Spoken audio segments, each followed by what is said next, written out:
This isn't familiar territory for Tom McCamus. He's used to being on camera, not behind the mic. He sees his father through the bare trees as he rides down the slope towards the swimming hole.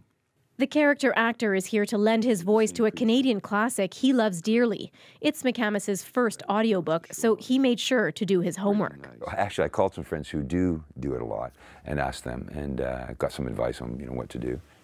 He's trying to keep in mind a tip that's the opposite of what he's used to on stage. The listener hears the words and his or her imagination tells the story. If I tell too much of the story through my own interpretation, then I get in their way. He can see 2 or 3 lanterns between the soft maple and the walnut tree. Sarah Mennel is not as well known, but she has some audiobook experience. For this one, she didn't have much time to prepare. In the rush to get a novel on the Giller shortlist, recorded, edited, and ready for purchase. Mr. Ronan. Still, despite the tight timeline, she has a bank of voices she can draw on. No, you must come see. She buys my pupusas. Your what? Part of the beauty, she says, of starring in audiobooks. I get to play all these different characters that I would not be able to play on film and TV because I don't look like that, or I'm not the right age, or I'm not the right sex. And the old woman tells she... Just the whole sentence, please. Making it worth the 30 hours it took to get this recording done. It's like a marathon. It's like halfway through, I think, I'm not going to be able to finish this book. I'm not going to be able to finish this day, this hour.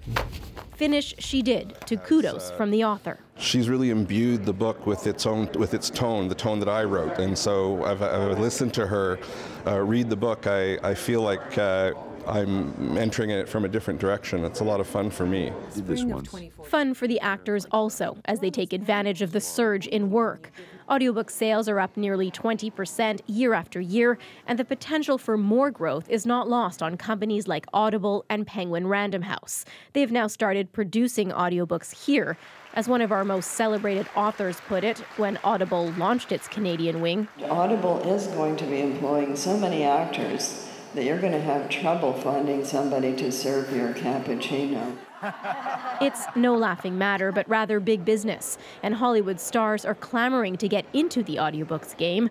Claire Danes. Waste not, want not. I am not being wasted. A story has no beginning or end. And Colin Firth among them. But the audiobooks world already has its own star system. Remember that guy from the 90s hit TV show Wings? Turns out Steven Weber is pretty famous these days. 8 months before the real horrors began. For reading Stephen King's It out loud. And cancer-stricken Miss Rosa from Orange is the New Black. Barbara Rosenblatt is better known as the Meryl Streep of audiobooks. She's done more than 500. She literally wrote the book on it. I have a running joke. A guide that many are following as listeners absorb more Canadian classics made right here at home. Salima Shivji, CBC News, Toronto.